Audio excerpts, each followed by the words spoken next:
Showtime. It's about that time. Let's go. You're right where you need to be. This is GCOM Radio. Hardest radio station on the planet. Yeah. Powered by Lyfeblood.com. We certified. And hosted by Nova Phoenix. Give them that flavor.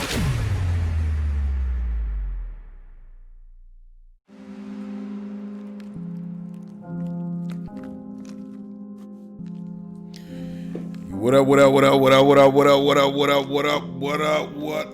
is going down with y'all folks out there, man?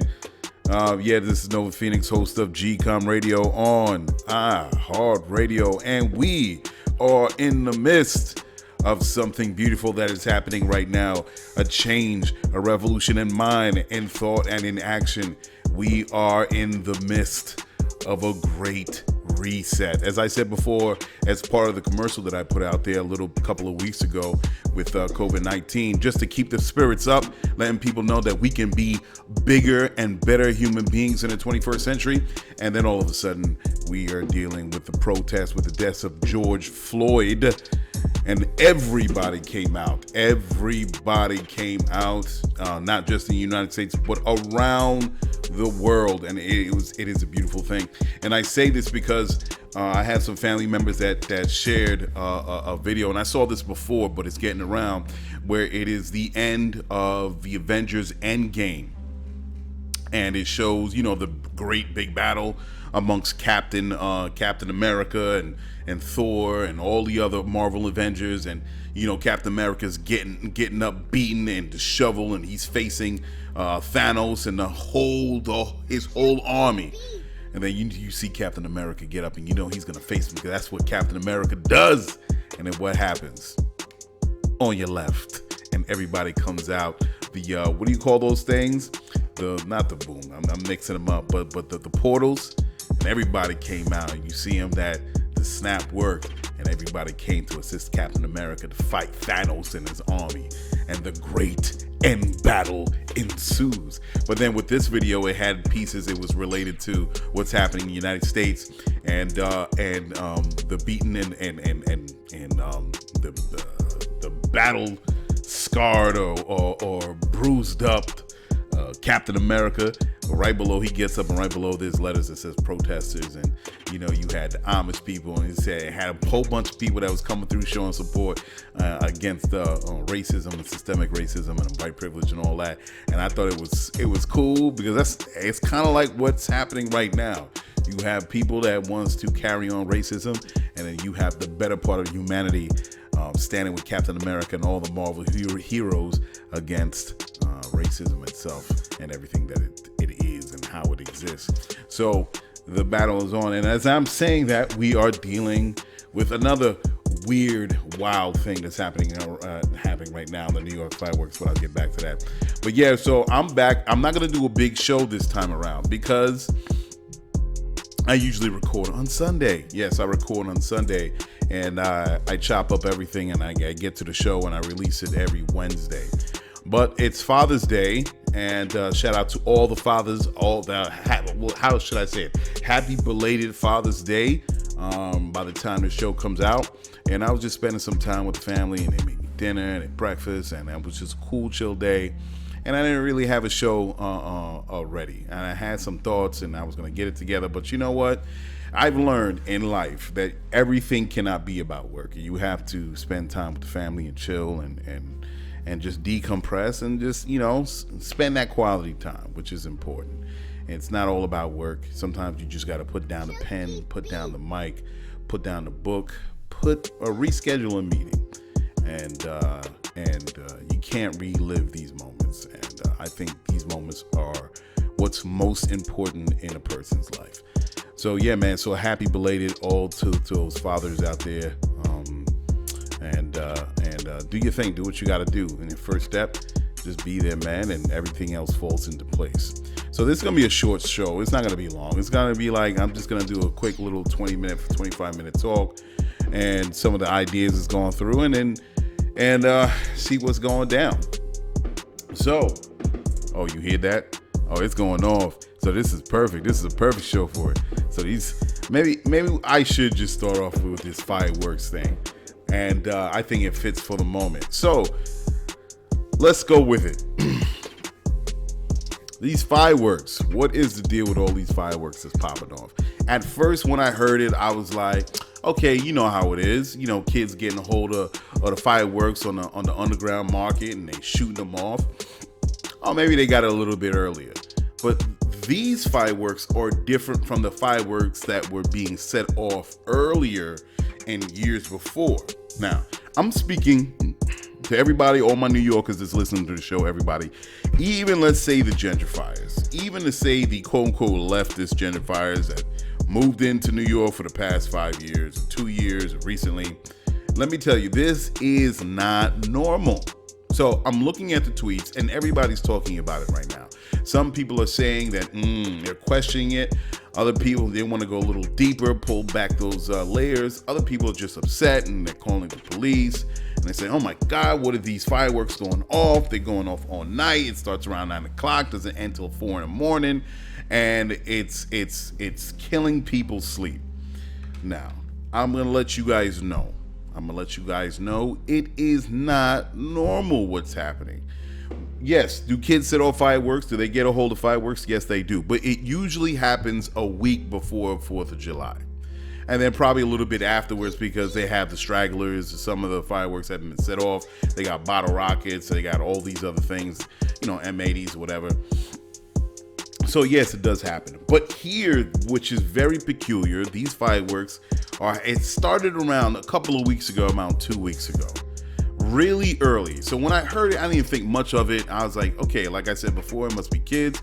But then if you think about it, because it's going on consistently every night, 8 to 3, 8 to 4, people can't sleep. They got to go to work in the morning. All these working class folks. And I'm like, what is going on?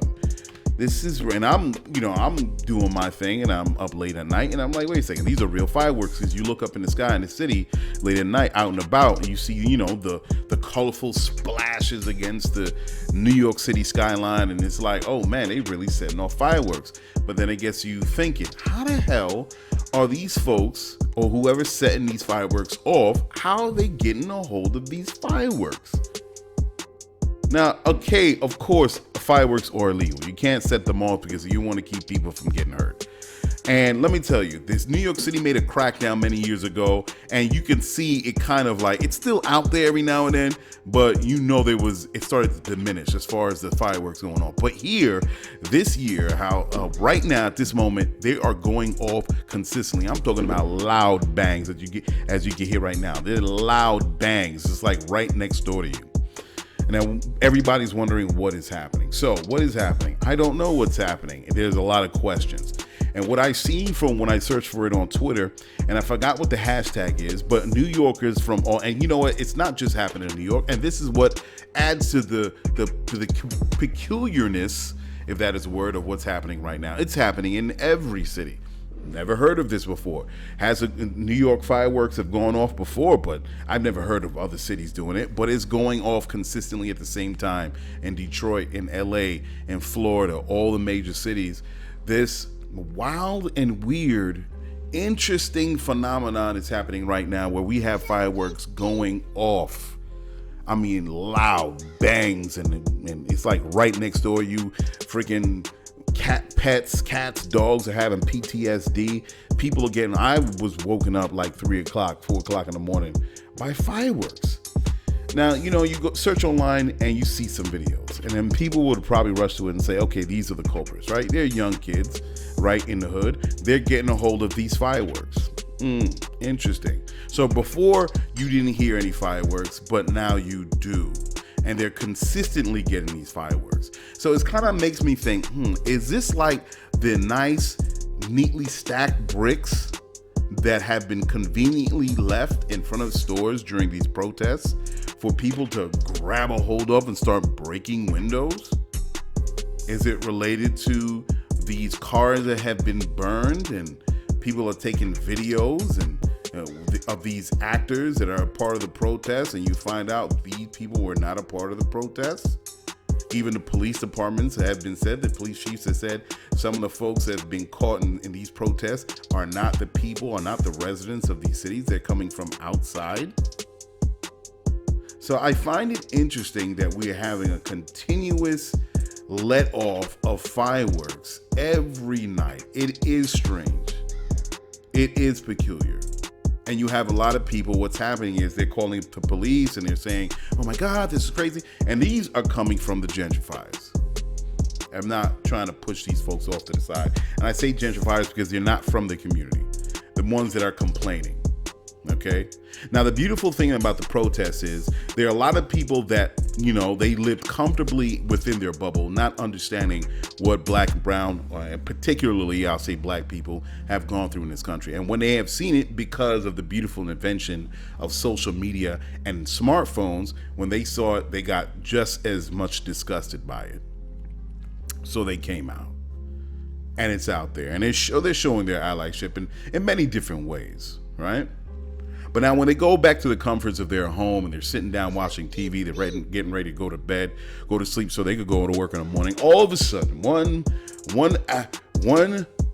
interesting night, one no different from any other night, the fireworks start going off. And that's night 1, that's night 2, that's night 4, that's night 7, that's night 10. All of a sudden, they're upset. They're like, what the hell is going on? Rightfully so. No different. I feel the same way. So now you know what they're going to do? They're going to pick up the phone and what they're going to do? Call the police. Now, this is the funny thing about having that privilege of not having to be on the receiving end of police brutality.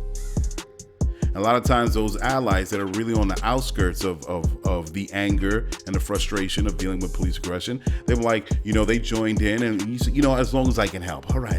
And they go back to the comforts of their own home. Now they're dealing with it. And now what are they going to do? They're going to call the police because they're not on the receiving end of police brutality. So now they slip back into their privilege and they'll say, well, I'm going to call the police. Oh, they don't say police. Black people say police. I'm going to call the police. This is ridiculous. And they pick up the phone, they call the police, and all of a sudden they're not responding. I don't understand. Folks, if you're going to be doing this, and I say that to all my white brothers and sisters, if you're going to be joining the efforts, you have to realize it's not just going out. You go out to a couple of nights, and all of a sudden that you think that they're the system that has been put into place that's harming black people, it's just going to magically stop. Okay, no. This thing has been put into place for decades, and it's not something that they're going to put down just nicely. I'm sorry, we shouldn't have been doing this all this while.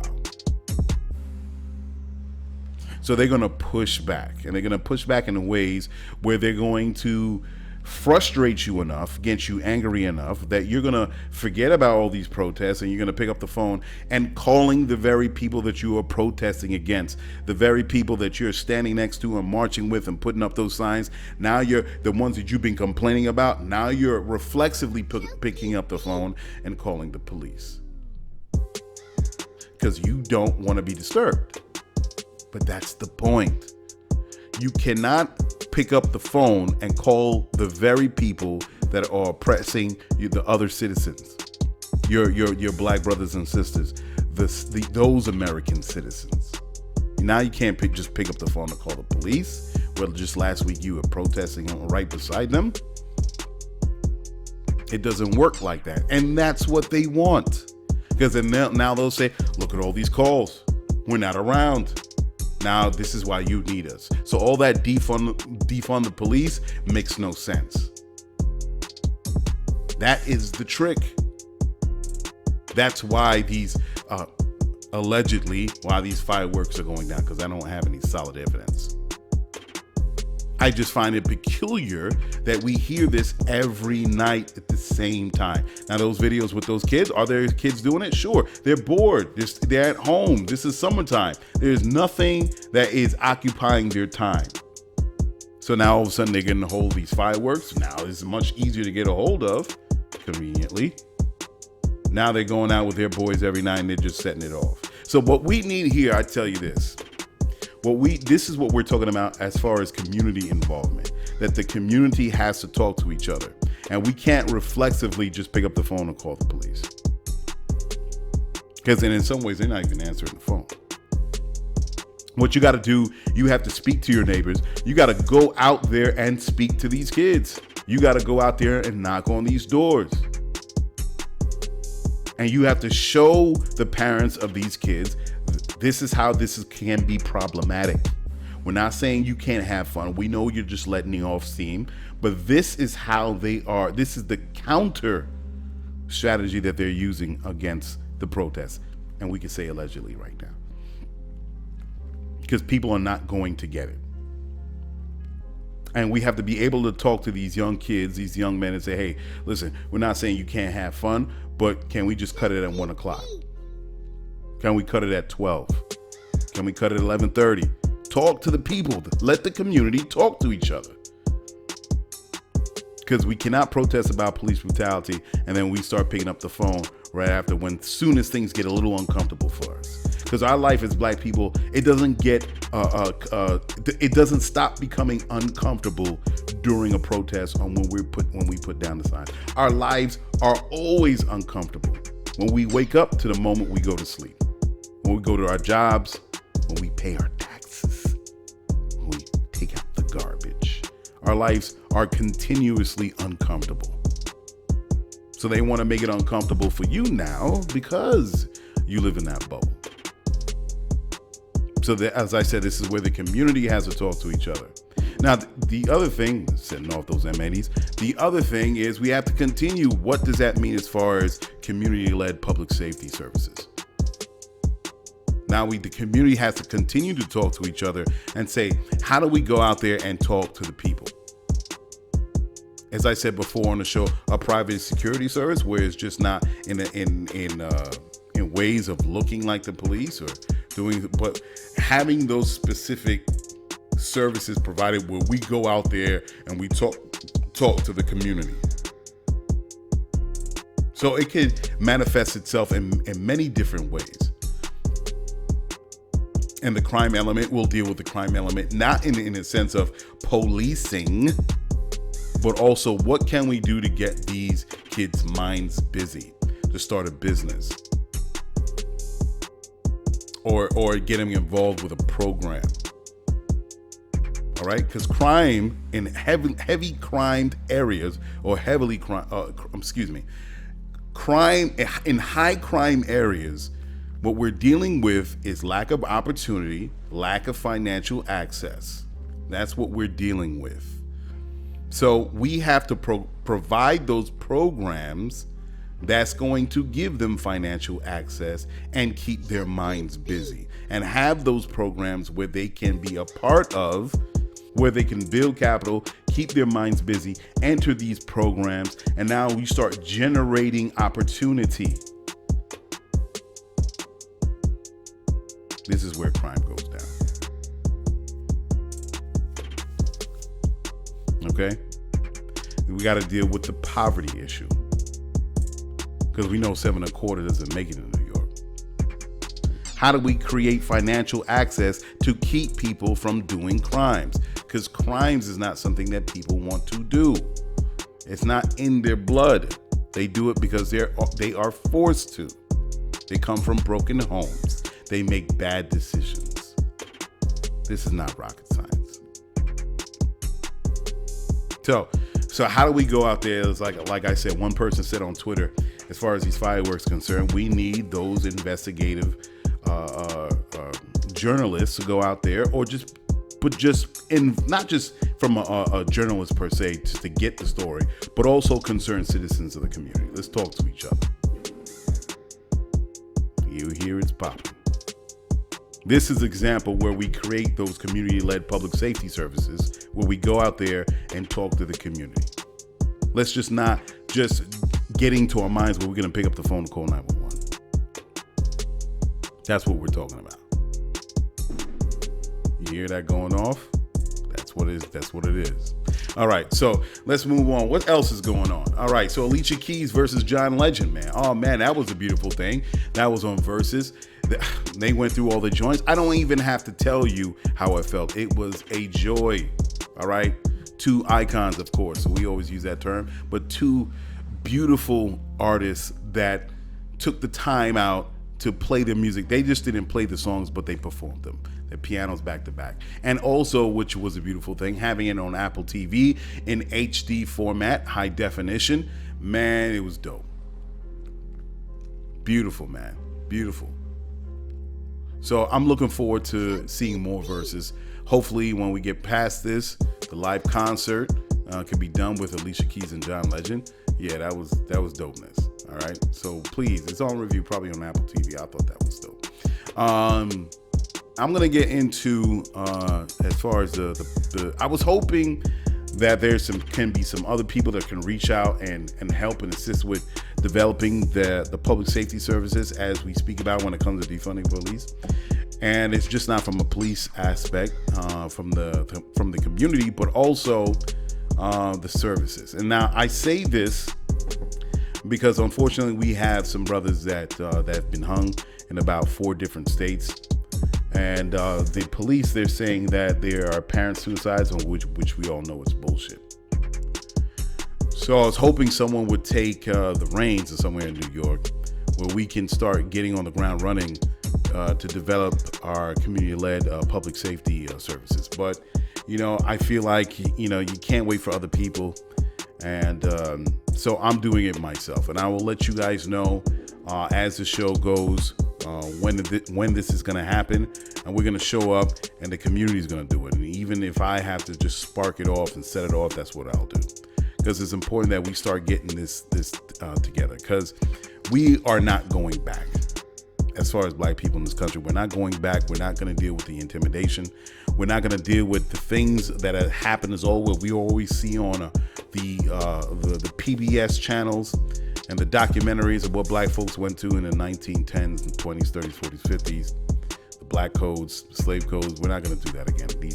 These acts of violence, these demonic individuals that are trying to instill fear in us, that's not going to happen. And rest in peace to all those brothers that were hung, but we're going to do something about that. And I'll let you guys know as the time goes where and when it's going to happen and how we're going to go about doing that. And we're going to do it smart. And we're going to do it where we're going to do it structured, and we're going to do it in a way where we're going to present ourselves where we can take over dealing with the public safety of the community. So I'll let you guys know as that comes. Rest in peace, all those brothers that died. The other thing is D.L. Hughley. Unfortunately, he collapsed. You heard about that. Sending just support and prayers and a speedy recovery to D.L. Hughley, who collapsed on stage. And it turned out when he went to the doctor, they sent him to the hospital afterwards, that he has COVID-19. I don't know if there's anything to do with what happened on stage, but, these things happen. He was asymptomatic and he has it. So it's unfortunate. I saw the video and let's all show love to D.L. Hughley for a speedy recovery, man. Get your rest. What else is happening? What's going on? The Yankees and Mets, I heard, are starting to. They will hold their spring training in NYC soon. Governor Cuomo was talking about that. Okay, I know what they're trying to do is to bring some level of normalcy back. And everybody's there concerned about that because, of course, how are we all going to enjoy sports once things start going back into place sports-wise? How are we going to do that? People are concerned with social distancing. They're worried about the health of the players. They're worried about the health of everybody that's going to be there. Now, they said the people won't come back right away. They'll be watching on TV. But is it too soon? I don't know. All I know is that it's important that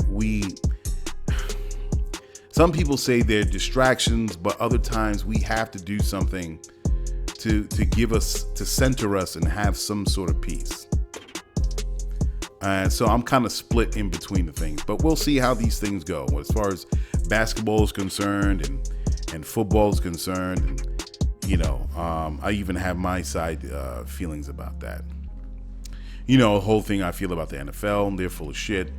And as far as basketball concerned, I forgot one player said it's not the right time to play basketball, especially what black folk are going through in this country. We don't want to distract people into watching sports and taking the energy away from the movement. So I kind of understand where that's coming from. How does that play out? I don't know. I still don't have a definitive answer on how I feel about that. And what else was going on? Interesting.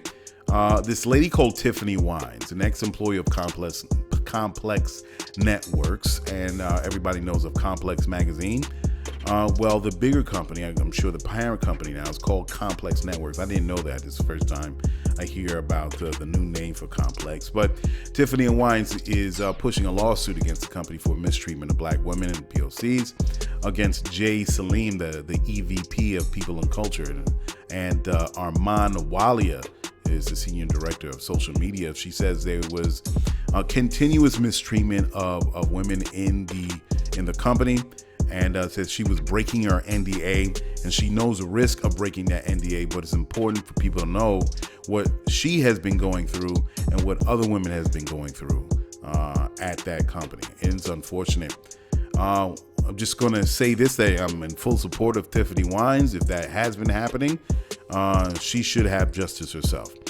And we have to be careful of what we do when it comes to business.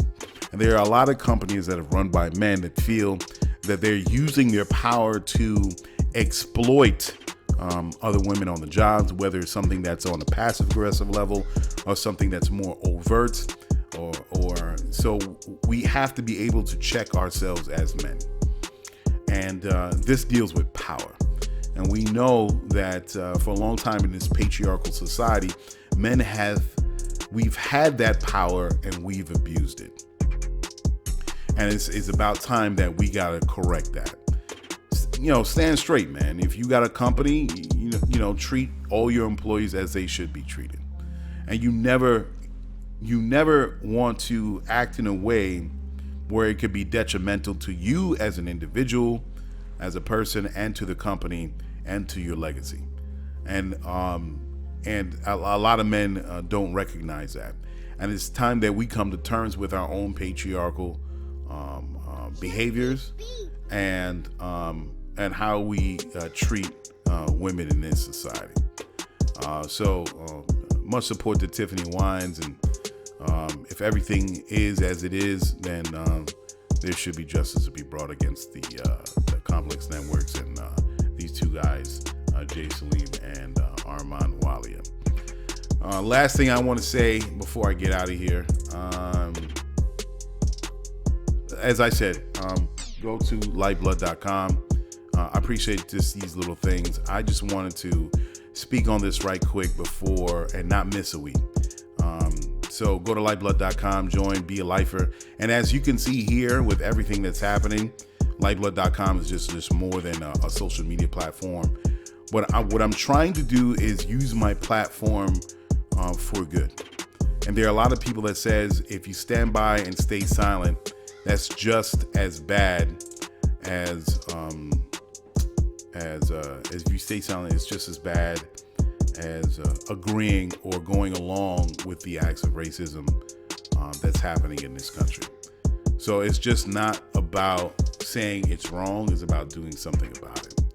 So I'm using my platform as far as Lyfeblood.com and what can we do to chip away and dismantle this system that has been put in place to disenfranchise a whole section of American citizens in this country. And African Americans, we have put in our due. We are putting in our blood, sweat, and tears into this country for it to be what it is. And everything that this country is today is from the contributions of the African American community. And I'm not saying that just as a black man, but just as a human being. And everyone that's a human being in the United States that recognizes that and sees what's happening in this country, it's time for you to get up and do something. Not just tweet it, not just speak about it, post something. You have to be active in dismantling the system that's been put into place to terrorize your fellow Americans. Now, how are you going to go about doing that? You could give money. You could be on the streets protesting. You can be vocal about it on your own platforms. You can be an ally by joining the efforts in your own way, talking with your own folks. in your communities, there's a lot of different ways that you can do or play a part in dealing with this issue that we're dealing with, right? It's not going to go away. And I know there are a lot of media sources that want for it to go away so we can go back to normal, sweep it under the rug, and continue the injustice that's happening to a lot of, that's been happening to African Americans in this country. And if you stand on the side of justice, then you have to do something about it. And I know what I want to do. And I know what I want to do is by putting together this project, the American Economic Freedom Project, on all of its points, and see as best as what I can do to bring it into the light, to manifest it, and see how we can start.